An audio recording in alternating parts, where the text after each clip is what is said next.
Rai Bahadur had his sights on a hotel in Mumbai, but only the very best location could do. And there really was no site available in Mumbai. I think the site that came up was the one that was actually still to be reclaimed from the sea. And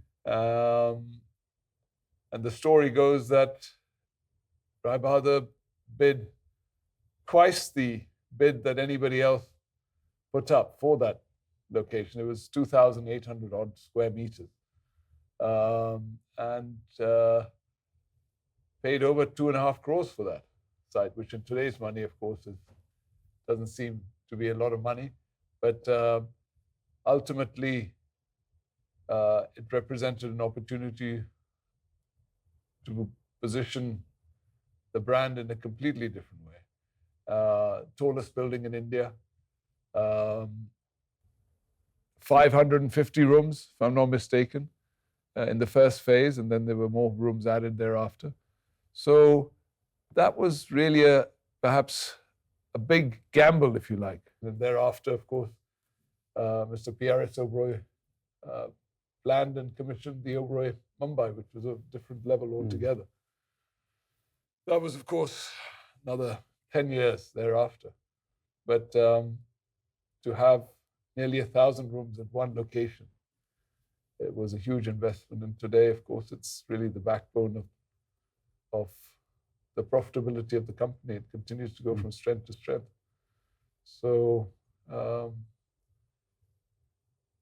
great courage on Rai Bahadur's part, but equally, if you don't invest and don't take calculated risks, then you don't reap the rewards. And I think here was really another instance of him believing in the future, believing in the people, and believing in India's future.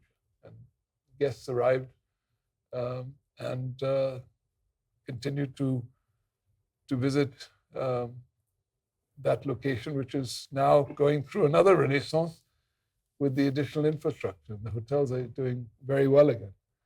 So what a fantastic story. I remember as a little boy going up and down in the lifts. They were the fastest lifts in India at the time. And it was great fun. First escalator. Too. First escalator, shopping, over 300 shops. And it had that rooftop restaurant. It was really something beyond what you could imagine. And great views, of course. But, I actually don't think it was as much of a risk. And I'll tell you why, because it was, there's Delhi and there's Bombay. And those cities are bound to prosper and do well. And I think he was very clear long-term those hotels would be successful. Trident Nariman Point's success came sooner. The Oberoi Bombay, which was, really at a much more luxurious level, took a little bit longer to stabilize. And that was, of course, Father's dream project. He'd seen the Regent in Hong Kong. He really looked up to Bob Burns, who founded Regent and wanted to create something similar.